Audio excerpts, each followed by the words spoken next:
Depuis plusieurs années, nous assistons à une véritable renaissance du métier de brasseur. Il y a 15 ans, il y avait seulement 120 brasseries ou microbrasseries réparties dans toute la France. Aujourd'hui, on en compte plus de 1300 et dans ce secteur, tous les indicateurs sont au vert.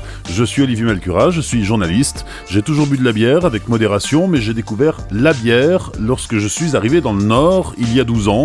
Derrière la mousse se cache le brasseur, ce sont des gens généreux, authentiques, passionnés, avec une histoire singulière. Dans cette première saison, au rythme d'un vendredi sur deux, je vous emmène à la rencontre de brasseurs des Hauts-de-France.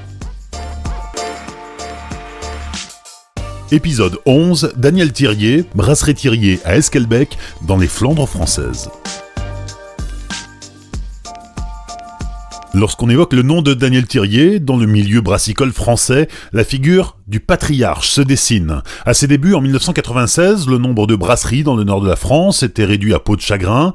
Pourtant, dans le petit village d'Esquelbecq, où s'implante la brasserie Thirier, il y a eu autrefois jusqu'à 5 brasseries. Esquelbecq, aujourd'hui, c'est à peine plus de 2000 habitants, rendez-vous compte.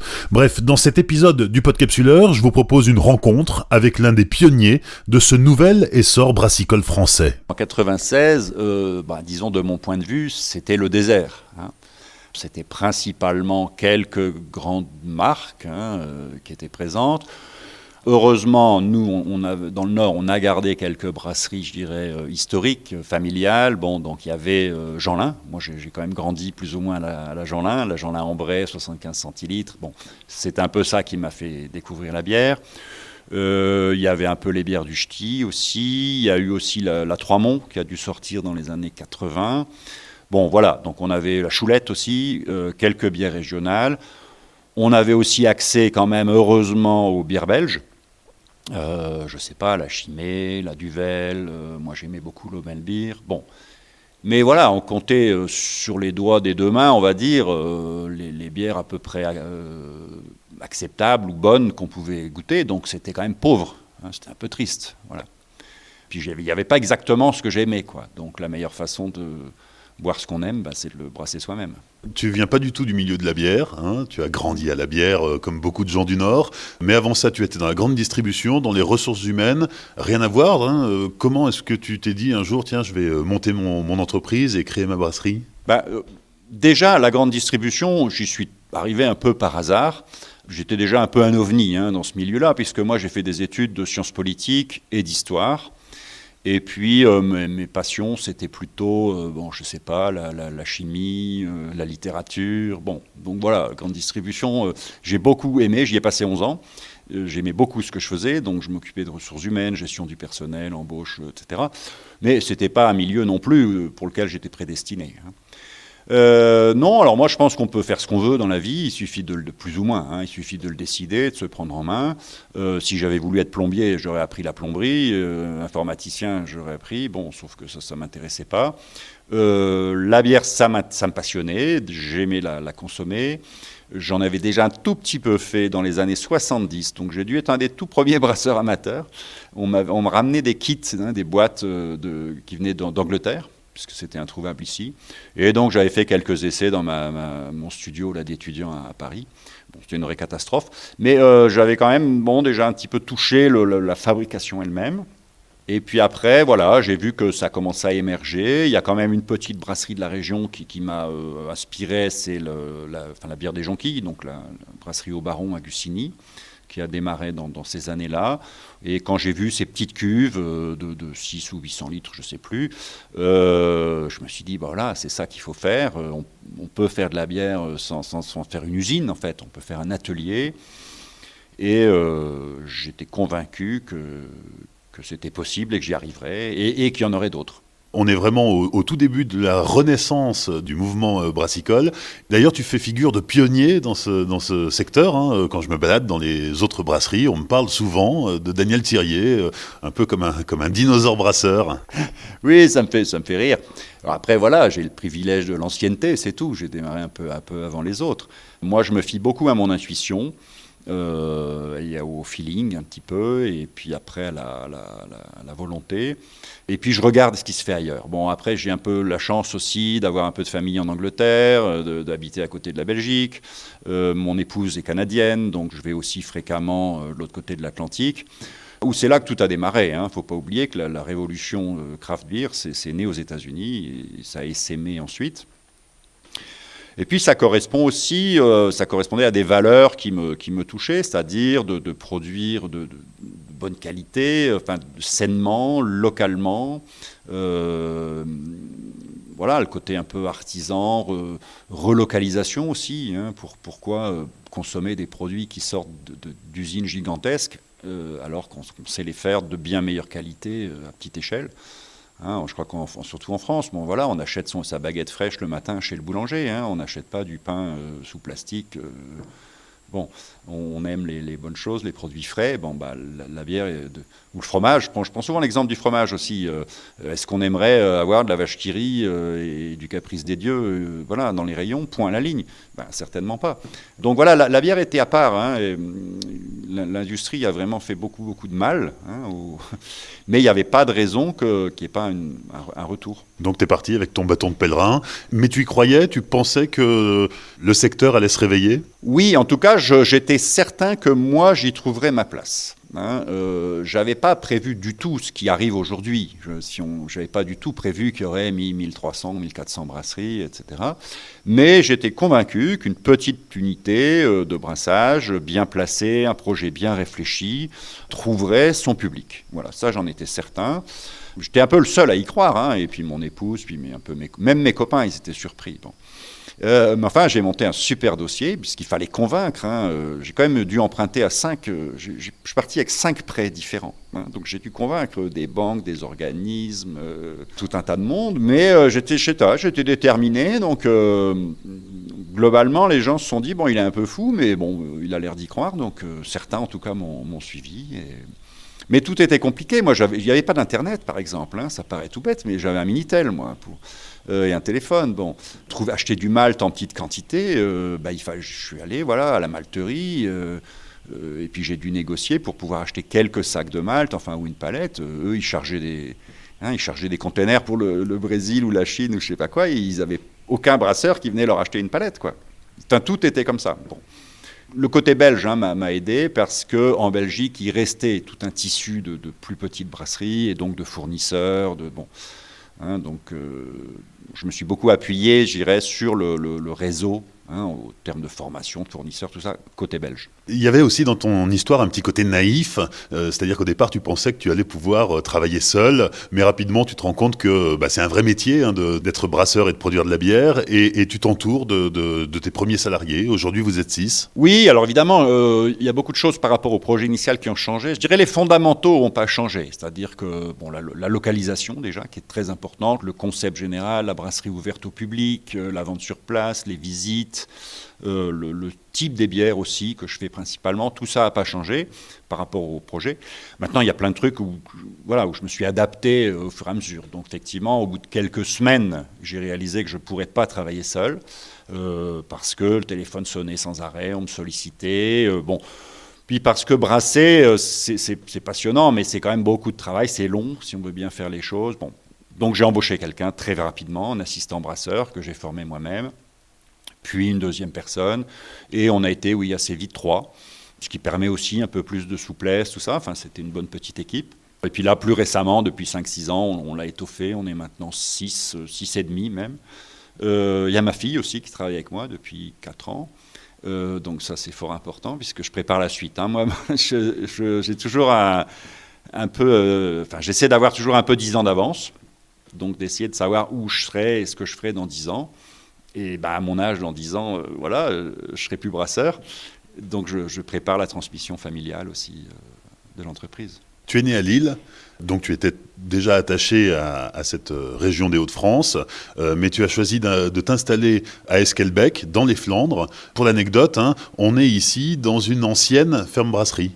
Oui, mon projet de brasserie était un projet de vie, avec notre petite famille, les 3 enfants.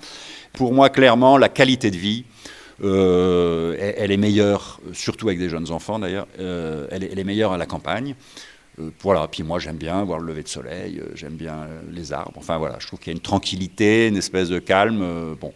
Et ce projet de brasserie me permettait de m'installer n'importe où, hein, puisqu'on avait décidé de vendre la maison, donc on aurait pu aller en Auvergne, en Bretagne, on a visité, bon. Mais très très vite on s'est recentré sur les Flandres, donc on reste à proximité, un peu entre l'île et la Côte d'Opale, qui sont deux endroits qu'on aime bien, et puis c'est vivant, les premiers estaminets aussi commençaient à... Donc il y avait une renaissance un peu de la culture flamande déjà.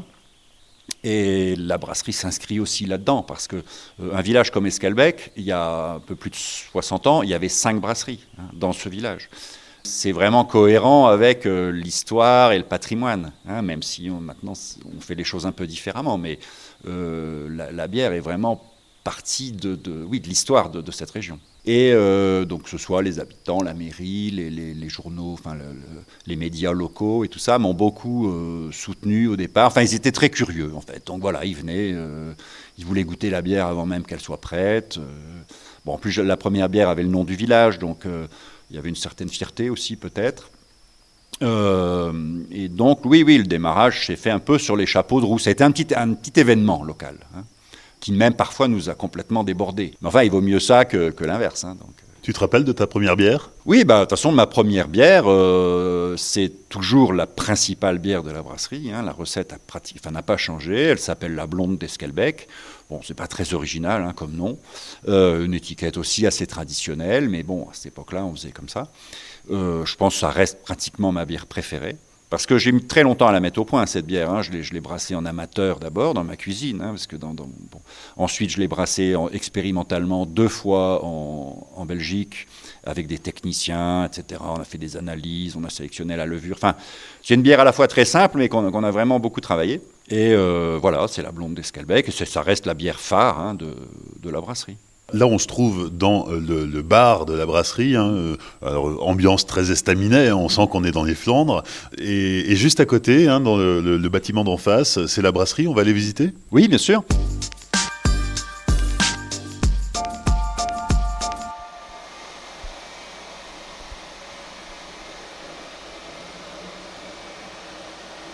Nous sommes dans la brasserie. Alors qui a déménagé, historiquement il a été installé dans une autre partie du bâtiment et puis il a fallu s'agrandir. Oui, en fait j'ai commencé dans les anciens bâtiments, qui étaient ceux de l'ancienne brasserie, avec une petite installation de 6 hectolitres que j'avais acheté neuve en Italie et que j'ai utilisé pendant 10 ans. Et puis même en grandissant doucement, on a quand même grandi et donc en 2006, donc j'ai tout revendu. Cette brasserie, la petite, est partie dans l'est de la France et j'ai installé celle-ci qui est une brasserie de 20 hectos semi-automatique avec laquelle on brasse depuis 12-13 ans maintenant. À l'époque c'était un gros investissement, c'était de nouveau un gros pari parce que 2006, c'était encore le début, mais je sentais bien qu'il fallait franchir un pas, une étape et j'ai bien fait. Puisqu'aujourd'hui, on est déjà de nouveau un peu trop petit, mais enfin là, on reste comme ça, on fait avec. Et on a construit ce bâtiment, donc un bâtiment en bois avec la lumière naturelle, donc c'est des conditions plutôt agréables pour bosser.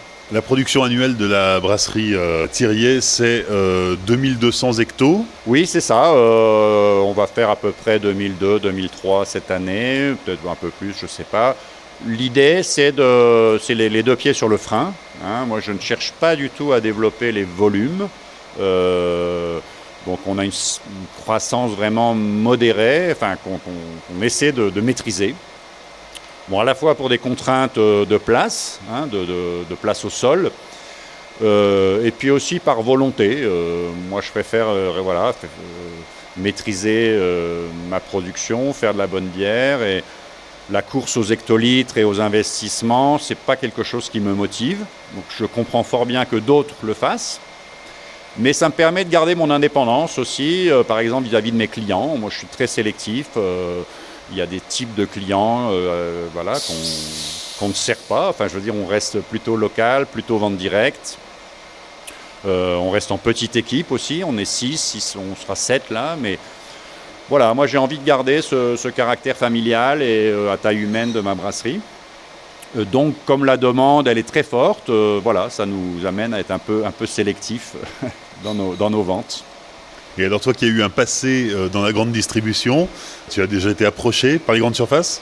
Oh oui, Auchan est venu tout de suite, hein, dès que j'ai ouvert, enfin en tout cas le Auchan local de Dunkerque. Pratiquement, je crois, le premier mois, ils m'ont sollicité. Ils ont attendu 1 an. Ils sont devenus clients au bout d'1 an, lorsque j'avais assez de production, que j'étais bon. Et ils le sont toujours, mais voilà, sans faire trop d'efforts. C'est-à-dire qu'on ne fait pas de promotion, on ne fait pas de remise. La bière, elle est à son juste prix. Donc on ne fait pas des très gros volumes, mais voilà, on n'exclut pas. Hein. Moi, la grande distribution n'est pas du tout mon réseau favori. Mais je comprends aussi qu'il faut y être un peu pour que nos clients puissent trouver nos bières. Donc on travaille avec quelques enseignes, mais en tant que fournisseur local et en direct, hein, pas par les centrales d'achat, voilà, pas de négo, hein, on leur envoie notre tarif et puis point à la ligne. Donc tu privilégies le circuit court ? Oui, on privilégie carrément le circuit court, donc bien sûr la vente directe, hein, aux particuliers ici, et puis la livraison directe à tout un ensemble de magasins indépendants, de caves à bière maintenant, d'épiceries fines, de magasins à la ferme, et puis bien sûr des bars, des restaurants, des associations. Mais le plus possible dans le local, c'est du direct. Hein. Donc on a une personne qui s'appelle Jérôme qui fait ça pratiquement à plein temps. Hein, donc on connaît nos clients personnellement. S'il y a une nouveauté, on leur explique, on leur donne un échantillon. Enfin voilà, on a un rapport très direct. Après, avec le temps, bien sûr, on a aussi des clients plus lointains. Donc là, on expédie à Paris, à Lyon, voire à l'étranger. Mais en général, sauf très rares exceptions, on connaît là aussi personnellement les gens. Soit ils sont venus nous voir, soit on est allé les voir. Et ça change tout, parce qu'après, on est au téléphone ou par mail, mais voilà, on se comprend, ils savent ce qu'on est capable de faire, ce qu'on n'est pas capable de faire. Hein, moi, il ne faut pas me demander 200 fûts pour dans 2 semaines, je suis incapable de le faire. Et du coup, on se comprend mieux. Il ne faut pas me demander 30% de remise non plus, c'est pas la peine. Bon, je peux faire un petit geste parfois, mais voilà, nous, on a on essaie de pratiquer un juste prix et des relations les plus humaines possibles, j'allais dire. Tu as 10 à 15% de ta production qui part à l'export ? Oui, donc ça a été un tournant un peu dans la vie de la brasserie qui est venu un peu par hasard dans les années 2000, je dirais, par la Belgique en fait, par des brasseurs belges. Mes bières sont arrivées certaines bières dans les mains le palais d'un importateur américain qui s'appelle Shelton et avec qui on travaille toujours, donc depuis 15 ans maintenant. Donc oui, on a régulièrement, hier encore, on a quelques palettes de fûts qui sont partis pour les États-Unis. Alors c'est intéressant parce que les États-Unis, moi j'ai l'occasion d'y aller parfois, j'aime bien, j'ai même fait une partie de ma formation là-bas. Donc je fais aussi des collaborations occasionnelles avec des brasseurs américains. Il y en a un certain nombre qui viennent ici quand ils sont en voyage en Belgique, tout ça. Enfin on a pas mal d'échanges. Et comme c'est quand même le pays de naissance des bières artisanales, c'est le pays qui donne encore beaucoup le ton sur les IPA, tout vient de là-bas quand même, l'inspiration, ils sont extrêmement créatifs. Donc voilà, c'est la brasserie a une petite part de son génome qui est américain, oui. Tu nous fais la visite de l'installation ? Oui, alors c'est une installation assez classique, donc de fabrication tchèque, donc 20 hectos, c'est de 2000 litres par brassin. Nous on brasse en multipalier, ça parlera aux spécialistes, c'est-à-dire que voilà, on a une cuve qui chauffe avec la vapeur et on fait plusieurs paliers de température successifs. Hein. Ça donne plus de complexité, c'est plus intéressant pour les bières que je fais. Ensuite, classiquement, une cuve filtre, une cuve d'ébullition. On a 8 fermenteurs, 2 qui viennent d'arriver, là, donc 4 de 40 hectos, donc on met des doubles brassins dedans, et 4 plus petits de 20 hectos, là on fait plus les bières spéciales ou les bières occasionnelles, les choses comme ça. La brasserie est semi-automatique, donc elle est pilotée par une sorte de logiciel qui est d'une part très précis, très fiable et puis qui nous permet de gagner beaucoup de temps. Là, il y a un lavage en cours en ce moment, pendant la filtration. C'est le logiciel qui gère ça. Hein. Alors le brasseur est toujours présent, toujours un œil, mais il peut faire d'autres tâches. Hein. C'est une brasserie aussi qui est conçue pour faire des économies un petit peu. On récupère les vapeurs d'ébullition, par échange on les transforme en eau chaude, hein, donc on ne gaspille pas trop de calories à l'extérieur. On a un CIP, donc on récupère aussi nos solutions de nettoyage, hein, on les recycle, on peut les réutiliser un certain nombre de fois. Bon, on essaie aussi d'être efficace et économe et voilà, un peu écolo. Hein, parce qu'une brasserie, malheureusement, c'est très énergivore. Donc je pense que c'est important aussi de veiller à tous ces points-là. On n'est pas exemplaire, mais voilà, la brasserie est conçue pour être rationnelle. Petit passage dans la chambre chaude, où là, les bières se reposent et continuent de travailler avant de partir vers la distribution. Oui, c'est ça. Ici, c'est l'endroit le plus agréable l'hiver, puisque c'est la chambre chaude, donc elle est isolée, chauffée à 22 degrés. Et on y stocke donc toutes nos bières après mise en bouteille. Donc pour les bouteilles, c'est au minimum 2 semaines. Et pour les fûts, c'est plutôt 3 semaines. Puisque donc toutes nos bières, bouteilles et fûts, comme je viens de le dire, sont donc non filtrées, bien sûr, ça j'y tiens beaucoup, à ne pas filtrer, et refermentées. Donc avec un petit rajout de sucre et de levure au moment du soutirage, et donc elles retravaillent pour prendre leur mousse et leur gaz dans leur bouteille ou dans leur fût, donc après le soutirage. Alors c'est un peu contraignant puisque ça fait tout un stock d'attente. Hein. Bon, parfois cette salle est complètement pleine, je veux dire on ne peut plus avancer d'un pas. Là ça va, à cette époque-ci ça va à peu près. Là on a un stock de combien de temps ? Oh là, il y a, c'est difficile à dire, à peine 2 semaines. Hein, il y a 2 semaines. Parce qu'on est toujours en flux assez tendu. Hein, il y a même des bières là, qui sont là, mais qui sont déjà vendues, hein, qui sont en attente, en fait, qui sont réservées. Hein. Donc il y a en gros ici 2 semaines de stock. Oui. Et donc au bout des 2 semaines ou 3, on va goûter, bien sûr, faire un test gustatif. Et la bière va partir donc à l'entrepôt, où là, elle sera prête à être commercialisée. Et quand on goûte, juste avant de voir partir les bières, ça arrive qu'on ait des surprises ? Là, c'est mon métier, ça. Non, je dirais maintenant, bon, avec le temps, on a bien maîtrisé nos process, mais on n'est jamais à l'abri d'un défaut ou en tout cas d'une refermentation qui aurait un peu traîné, hein, d'une activité dans la levure un peu plus lente. Bon, donc il faut s'assurer quand même que la bière est propre à la consommation. Ça fait très longtemps qu'on n'a pas eu de souci, mais il peut arriver en tout cas qu'on décide par exemple de laisser une semaine de plus en cave chaude, hein, de ne pas sortir, surtout l'hiver. Bon, voilà. Après, pour des analyses plus précises, on fait analyser nos bières par un labo extérieur, puisqu'il y a des défauts qui peuvent être présents, qu'on ne détecte pas forcément comme ça quand on goûte une bière jeune. Donc le labo aussi nous apporte une confirmation de la qualité technique en fait, de la bière. Mais oui, goûter, ça reste toujours très important. C'est même essentiel de ne pas libérer des lots sans être au moins à peu près sûr que tout va bien.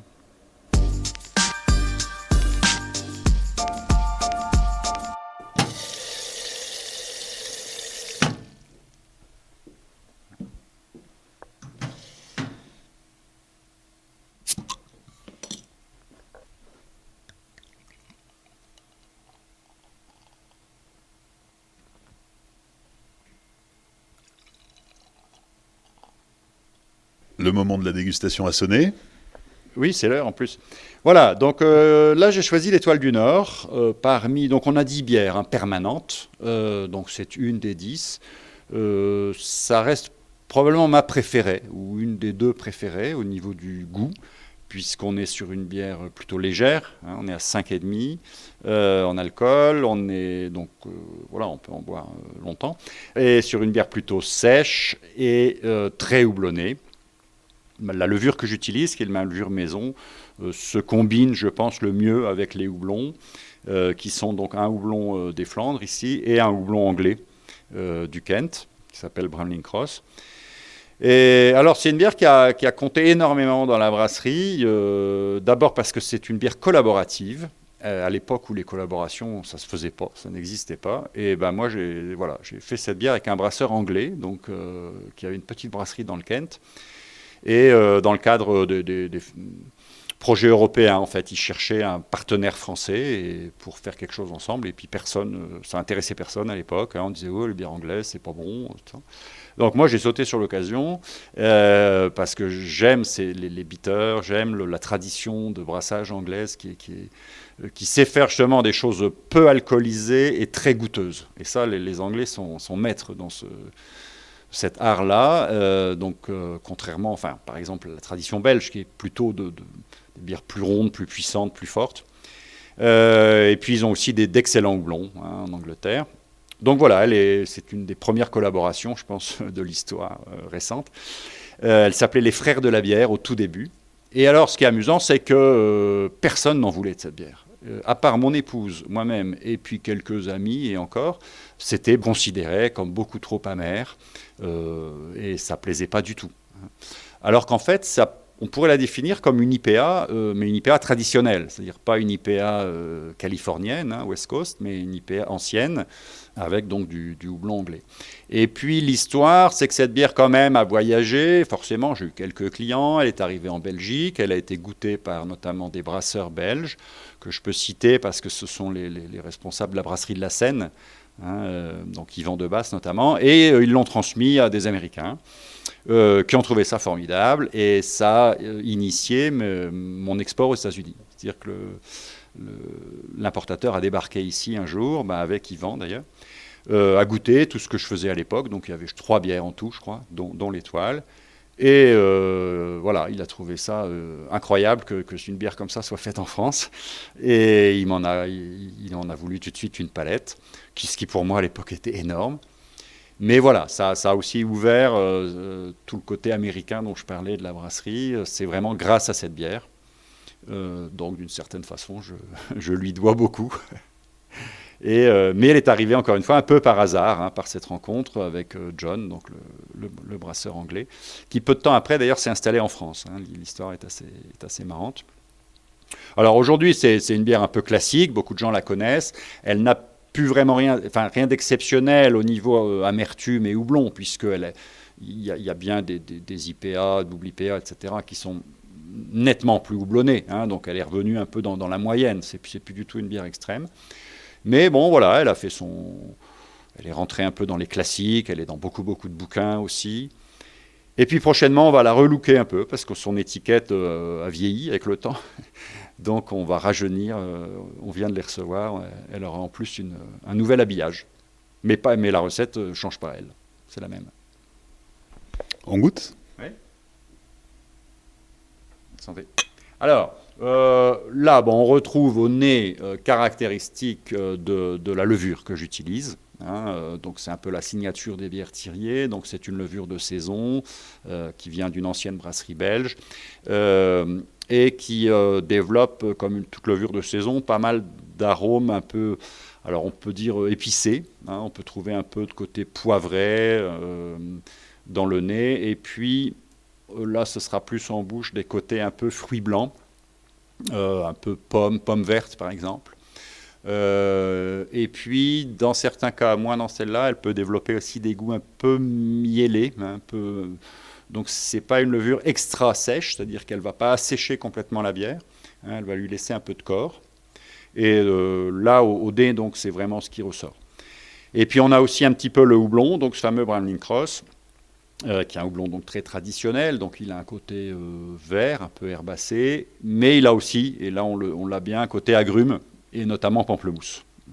Moi, ça me fait vraiment penser notamment au blanc de pamplemousse, là, un peu entre la peau et puis la chair.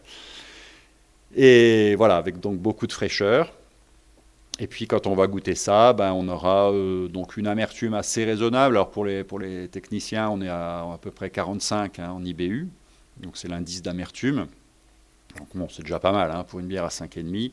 Ça donne aussi une grande longueur, c'est-à-dire que voilà, le goût va être assez persistant sur la langue, sur le palais, mais sans être, à mon avis, agressif. Voilà, c'est tout le plaisir de cette bière. Et l'idée de base aussi, c'est que voilà, une gorgée en appelle une autre. C'est-à-dire, c'est pas juste bon, voilà, mais bon, avec ce côté où on pourrait saturer ou quoi que ce soit. Non, au contraire, c'est vraiment drinkable, comme disent les Américains, donc facile à boire, voilà, une grande buvabilité. Après l'Étoile du Nord en bouteille, on passe à une pression. Oui, donc là on la met en pression, elle est souvent en pression d'ailleurs. Donc c'est une bière, alors je pourrais raconter beaucoup de choses dessus, mais que j'aime particulièrement aussi, donc elle s'appelle la Malines, et sous-titrée Bière noire des Flandres.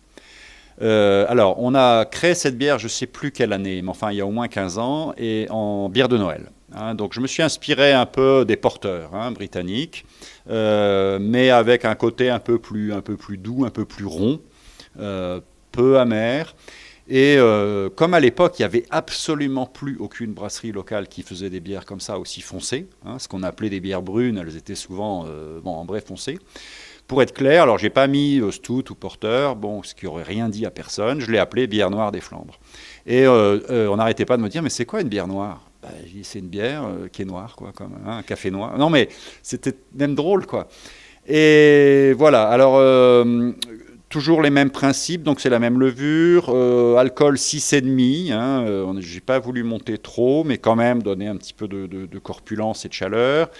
Et puis le grand truc dans cette bière, ce sont les épices, qui sont à peu près indétectables, une par une au palais, enfin à moins d'avoir vraiment le palais ou le nez très fin, mais qui contribuent très largement à sa complexité. Et notamment une quand même que je peux citer, mais qu'il faut utiliser et que j'ai appris là au Québec, par un brasseur québécois, c'est l'anis étoilé. Et l'anis dans une bière brune, en fait, apporte une touche une fraîcheur, apporte quelque chose de léger, de frais. Alors, il faut faire vraiment attention, parce que s'il y en a trop, c'est imbuvable, c'est du Ricard, là, ou du pastis. Mais puis, il y a d'autres épices. Et voilà, on a mis un petit... Donc, la bière de Noël initiale, on l'a retravaillée, et c'est devenu cette bière noire. Alors, on n'avait pas trop de noms au départ. Et le nom, il faut le dire aussi, il vient d'un séjour à Charleville-Mézières, parce que moi je suis un peu passionné aussi, enfin j'aime beaucoup Arthur Rimbaud, et je voulais absolument aller visiter la maison natale de Arthur Rimbaud et le musée et tout ça.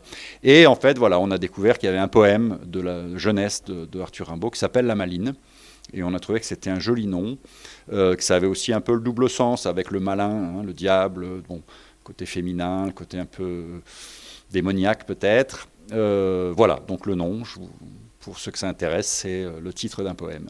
Qu'est-ce qu'on peut dire sur le nez? Alors, on peut dire que le nez, on va retrouver le nez, le côté levuré là que j'ai expliqué tout à l'heure, qui reste toujours présent. Et puis, bien entendu, dans ce style de bière, on a les maltes très torréfiés. On utilise des maltes à 1000, 1200, enfin ce qu'on appelle malte au chocolat, malte black. Donc le côté un peu café, chocolat noir apporté par ces maltes, qui est assez classique de ce style de bière, avec la touche épicée, on va dire. Là, c'est le complexe des épices. En bouche, c'est une bière aussi très, très facile à boire. On me l'a décrit un jour, on m'a dit c'est une bière brune de soif. Et je trouvais la description intéressante. C'est-à-dire que c'est une bière qu'on va boire facilement. Alors les amateurs de grosses stout vont trouver que c'est trop léger, qu'évidemment à 6,5, il n'y a pas le corps et la puissance d'une bière à 9. C'est bon. Mais inversement, on va pouvoir boire un demi très facilement, et on va retrouver ces côtés torréfiés et café, mais sans âcreté du tout, sans le côté brûlé proprement dit. Donc c'est une bière qui surprend beaucoup ici. C'est pour ça qu'on la met en pression. C'est que souvent on nous dit non, une bière brune, non. Puis on dit goûtez quand même. Et à fond. Et souvent, pas toujours, les gens disent oui, c'est bon. Voilà. C'est une bière qui permet peut-être de redécouvrir les bières brunes. Voilà. Ça, moi, j'aime bien cette idée. Et après, d'aller vers des bières effectivement plus typées, plus torréfiées, plus puissantes. Mais celle-ci va être un peu un premier pas, quoi. Un peu comme chez nous, la québécoise, on la décrit souvent comme une bière un peu d'initiation aux bières spéciales, aux bières non filtrées, aux bières où l'amertume est assez délicate. Voilà, ça permet d'éduquer son palais à des nouvelles saveurs finalement. On a bien compris que tu n'entrais pas dans cet engrenage de l'appât du gain parce que tu pourrais doubler, tripler ta production assez facilement. Finalement, on a l'impression que tu cherches à te faire plaisir, à t'amuser en brassant et en brassant des bières que tu aimes, qui sont peut-être pas forcément tout de suite dans les codes du grand public. Oui, moi je crois que on me demande des fois la définition de l'artisanat ou de l'artisan. Et ben, pour moi, c'est vraiment ça. C'est-à-dire, c'est le produit, la qualité du produit et peut-être aussi le plaisir à le faire qui est en premier. Après, bien sûr, il y a les contraintes économiques. Moi, j'ai une petite entreprise, j'ai 6 personnes à payer, etc. Donc, j'ai aussi un équilibre, un modèle économique à respecter, mais qui vient quand même après, quoi. Alors que dans la boîte où je travaillais avant, on se rend bien compte que la hiérarchie est différente. C'est d'abord les finances et le marketing. Et voilà, la production et l'humain est au service. Ici, j'essaie que ce soit l'inverse, c'est-à-dire c'est d'abord l'humain et le plaisir de faire des bonnes choses, et le reste, donc la finance et le commercial, ça suit, c'est au service d'eux. Donc c'est un peu l'esprit général de l'entreprise, et on peut se le permettre, ça, quand on est petit. À une certaine échelle, on ne peut plus se permettre ça. Quand il y a des millions d'euros en jeu, tout ça, bon, là, ça rigole plus trop. Voilà. C'est pour ça que je disais, être d'une certaine taille, c'est un gage d'indépendance, en fait, et d'une certaine liberté. Et pareil, dans la création des bières, on n'a pas besoin d'en vendre des millions de bouteilles, donc on a une certaine liberté aussi, et on ne cherche pas forcément à se caler sur une mode ou sur un goût supposé du public et tout ça.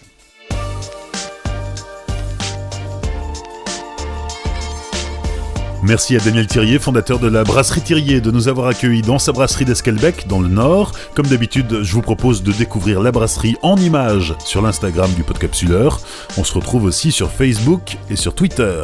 Dans 15 jours, je vous proposerai le dernier épisode de la première saison du Podcapsuleur.